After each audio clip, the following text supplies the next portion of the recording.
तो पीवाईक्यू को आधार बना करके आप अपनी तैयारी को स्टार्ट कर सकते हैं जो लोग एकदम न्यू हैं। वही दूसरा ये है कि अब मान लिया जाए कोई बच्चा है 1275 में जो है मेरिट में छठा है या फिजिकल में छठा है, या उससे पहले कोई मेरिट में छठा है फिजिकल में छठा है, तो जो मेरिट और फिजिकल में छठा है उनको तो हम यही कहेंगे कि आप वहाँ तक पहुँचे हैं तो आप जो भी सोर्स अपना करके वहाँ तक पहुँचे हैं उसी सोर्स को बार बार पढ़िए और क्वेश्चन प्रैक्टिस जितना आप कर सकते हैं उतना आपके लिए फायदामंद हो। जय हिंद साथियों, स्वागत है एक बार फिर से आप सभी का आपके अपने YouTube channel fitness model Abid में।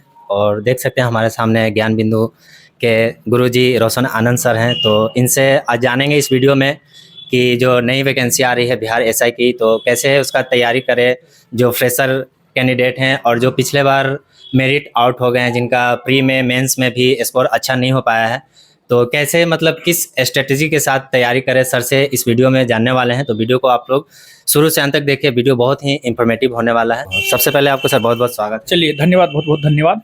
और आप मेन जो है आपका जो अभी हम सवाल सुने हैं मतलब बिहार एसआई से रिलेटेड, जी सर, कि कैसे तैयारी करें, कौन सा बुक पढ़ना चाहिए नहीं पढ़ना चाहिए, तो यही सब है। एक एक करके अब आप मतलब जो समरी दिए हैं वो एक एक करके स्पष्टता पूर्वक पूछिए और एक एक प्रश्न का हम जवाब देंगे। जी सर, सबसे पहले तो सर जो पिछले बार 1275 आई थी पोस्ट, इस बार कितने आने की संभावना है सर? इस बार जो है 1806 पोस्ट आने की संभावना है। और देखिए ये तो हमारे क्षेत्राधिकार में नहीं है, लेकिन एक जो संभावना है 1806 या 1809 के आसपास जो है, मतलब उसी के आसपास 1900, मतलब एक मान के चल सकते लगभग 2000 के आसपास पोस्ट आने की संभावना है, लेकिन ज़्यादातर संभावना है 1800 समथिंग। 1800 समथिंग। अच्छा सर, तो जो नए बच्चे हैं जिनका अभी फर्स्ट अटेम्प्ट होने वाला है, तो मतलब कैसे तैयारी करें, किस बुक से करें, ऑनलाइन करें ऑफलाइन करें, कैसे करें? देखिए सबसे बड़ी बात होती है कि जो है मतलब मेहनत करना। अब ऑनलाइन ऑफलाइन ये सब बहुत मायने नहीं रखता है। बहुत सारे ऐसे भी छात्र हैं जो ऑनलाइन भी करके परीक्षा पास किए हैं, संस्थान में ही बहुत सारे ऐसे छात्र हैं। ये कोई मायने नहीं रखता है, बस मायने ये रखता है कि आप पढ़ रहे हैं या नहीं पढ़ रहे हैं, आप सही वे में अपनी पढ़ाई कर रहे हैं या नहीं कर रहे हैं, ये बहुत मायने नहीं रखता है।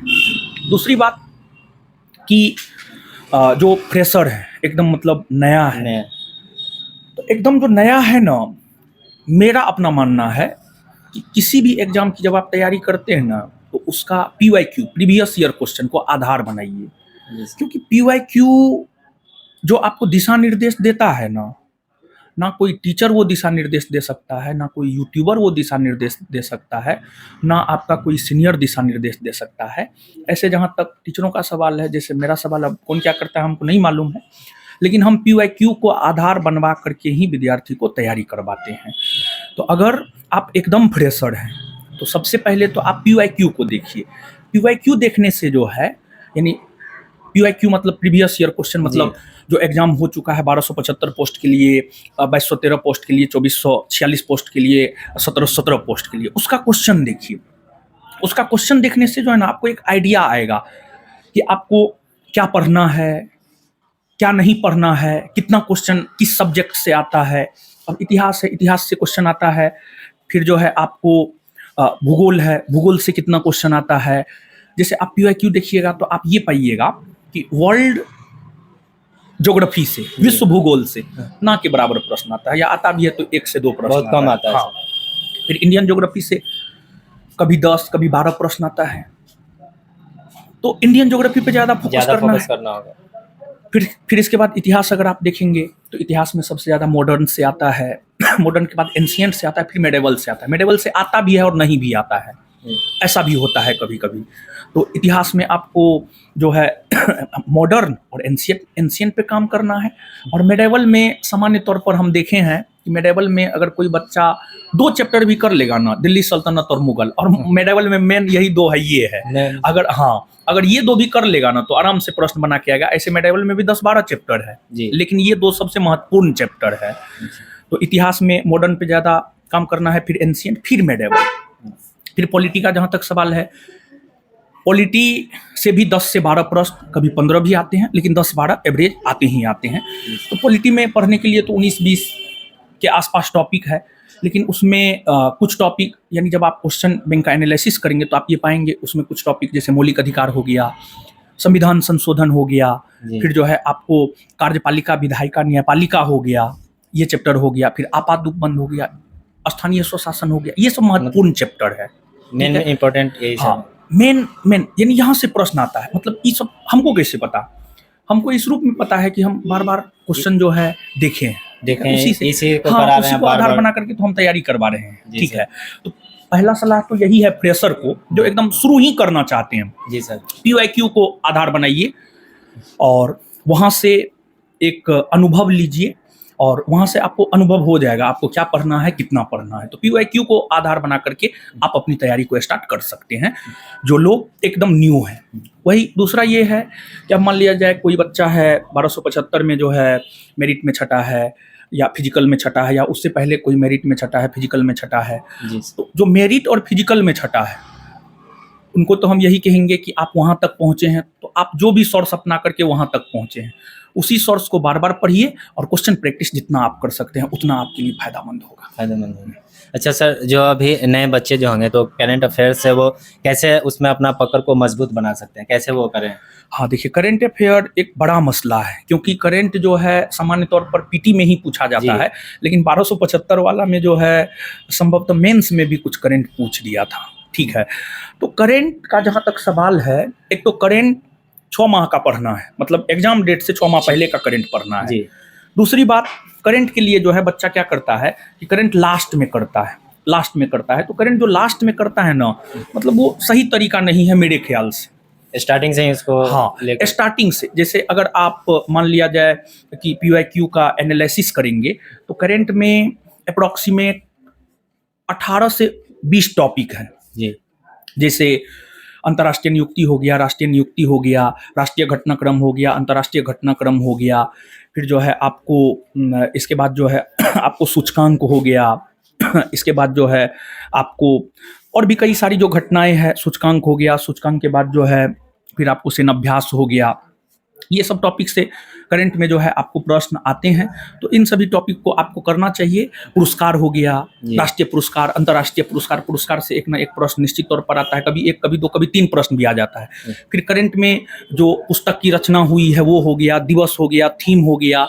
जैसे अंतर्राष्ट्रीय महिला दिवस कल मनाया गया है, 8 मार्च को मनाया जाता है अंतर्राष्ट्रीय महिला दिवस। तो 2025 में जो अंतर्राष्ट्रीय महिला दिवस मनाया गया उसका थीम एक्सीलरेट एक्शन है, जी तो सर। थीम हो गया। मतलब यही सब करंट में जो है मूल तौर पर जो है आपको पढ़ना होता है।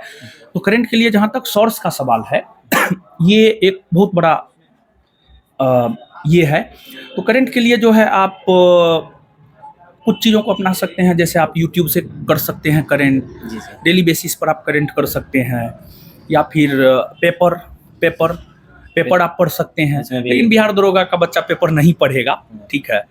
तो सबसे पहले तो पीवाईक्यू को एनालिसिस करके टॉपिक तैयार कर ले, जी। और जो टॉपिक से प्रश्न आ रहा है डेली बेसिस पर उन चीज़ों को पढ़ने का प्रयास करें, यूट्यूब से पढ़ने का प्रयास करें, या फिर कोई टीचर के पास आप पढ़ते हैं तो वो जो पढ़ाते हैं, और आप ये देख लीजिए कि आप जो टॉपिक पीवाईक्यू को आधार बना करके लिखे हैं वही टॉपिक टीचर पढ़ा रहा है या नहीं पढ़ा रहा है। अगर वो पढ़ा रहा है तो उनसे पढ़िए, पढ़िए। ठीक है। अच्छा सर, लास्ट सवाल सर, जैसे बहुत सारे लोग हैं जो बार बार फाइनल मेरिट से वो पॉइंट से बाहर हो जा रहे हैं, तो उनके बारे में आप क्या बोलेंगे? वो कहीं ना कहीं डिमोटिवेट भी हो रहे होंगे कि मतलब बार बार हम ऐसा हो जा रहे हैं, तो उनके लिए आप क्या कहेंगे? देखिए, ऐसा क्यों होता है पता है? वो बहुत अच्छे विद्यार्थी होते हैं, लेकिन उनमें भटकाव होता है, भटकाव। आज के डेट में जानते हैं सोशल मीडिया, देखिए जो चीज़ जितना अच्छा होता है ना वो उतना खराब भी होता है। जी। अगर मोबाइल अच्छा है तो तो मोबाइल खराब का भी। बहुत दुरुपयोग भी होता जी है। आपको जानकर आश्चर्य होगा कि एलन मस्क को जानते हैं? निश्चित तौर पर आप जानते होंगे, पूरा विश्व उसको जानता है। वो अपना मोबाइल निकाला किसी इंटरव्यू में, उसका स्क्रीन टाइम कितना था पता है? आपको जानकर आश्चर्य होगा कि एक दिन में वो सिर्फ और सिर्फ 4 से 5 मिनट मोबाइल चलाता है, उसके मोबाइल का स्क्रीन टाइम था। लेकिन आज के डेट में बच्चा, मतलब किसी भी स्टूडेंट, कोई भी स्टूडेंट जो तैयारी करता है, उसका मोबाइल निकाल करके आप स्क्रीन टाइम देखिए, 5 से 6 घंटा से कम नहीं होगा, ठीक है। तो एक तो मतलब भटकाव, वो जो बच्चा है जो मेरिट में छट रहा है उनमें भी भटकाव है, और वो वहाँ तक पहुँचता है ना तो उनमें एक हो जाता है कि मेरा पीटी निकल जा रहा है, मेंस निकल जा रहा है, इस बात का भी उसको घमंड होता है। जी। तो सबसे पहले इस बात का मतलब उसको ये होता है कि हम तो बहुत बेहतर हैं, लेकिन पढ़ाई ऐसा चीज है, जैसे हम अगर किसी चीज को 3 माह तक नहीं देखेंगे ना, हम भी तो हम भी भूल जाएंगे। यही सच्चाई है, समझिए। हम भी देखते हैं, हम भी पढ़ते हैं, ऐसा नहीं है कि हम नहीं पढ़ते, हम भी पढ़ते हैं। और टीचर को पढ़ना ही चाहिए, निश्चित तौर पर पढ़ना चाहिए टीचर को। और अगर टीचर नहीं पढ़ रहा है तो फिर हम तो उसको टीचर नहीं मानेंगे, समझ गए। तो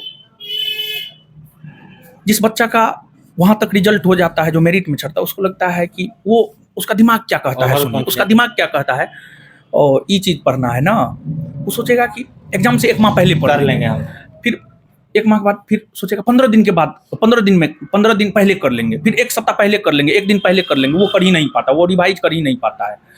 तो 2-3 रीजन है कि बार बार जो लोग छट रहे हैं। एक रीजन तो ये है कि उनमें थोड़ा ओवर कॉन्फिडेंस आ जाता है, एक रीजन ये है। दूसरा रीजन ये है कि 1-2 मार्क्स से अगर कोई छट रहा है तो कहीं ना कहीं उनमें जो है सिलेबस की समझ भी जो होनी चाहिए ना, वो 100% नहीं है। और देखिए, कंपटीशन संपूर्णता मांगता है। आप ये जो कहिएगा शॉर्टकट से आप मेरिट में नाम ले आइएगा, ये मुश्किल है। और अधिकतर हम देखते हैं सब लोग शॉर्टकट अपनाता है। सफलता शॉर्टकट आपको नहीं दिला सकता है। अगर निश्चित तौर पर सफलता चाहिए, 100% पाठ्यक्रम पर आप अपनी पकड़ मजबूत कीजिए। और जो भी लोग 1 बार 2 बार 3 बार से मेरिट आउट हो रहे हैं, उनसे जा करके आप बात कीजिएगा। इतना दिन से वो तैयारी कर रहा है, लेकिन 100% उसके पाठ्यक्रम पर पकड़ नहीं बना है। तो पकड़ बनाना जरूरी है। तो हम उनसे यही कहेंगे कि आप इतना दिन से तैयारी कर रहे हैं, आप वहां तक पहुंच रहे हैं, तो आपका 70-80% तैयारी है। तो जो 20-30% आप वहां तक नहीं पहुंच पा रहे हैं, आप वहां तक पहुंचने का प्रयास कीजिए। और देखिए, सीधा सा फंडा है जीवन में, अगर सफलता चाहिए, अपनी कमी को पहचानिए और अपने पर काम कीजिए। आपको ना सफलता चाहिए जी, जब सफलता आपको चाहिए तो काम कौन करेगा? हम करेंगे। काम आप कीजिएगा, काम आपको करना पड़ेगा। तो अपनी कमी को पहचानिए और उस कमी के ऊपर आप काम कीजिए, आप निश्चित तौर पर सफल होइएगा। बहुत बहुत धन्यवाद आपका इतना कीमती वक्त देने के लिए। धन्यवाद। तो देख रहे थे, तो वीडियो कैसी लगी कमेंट बॉक्स में आप लोग अपना राय जरूर दीजिएगा। मिलते हैं फिर से एक नई अपडेट के साथ, तब तक के लिए आप सभी को ऑल द बेस्ट एंड जय हिंद। Thank you sir.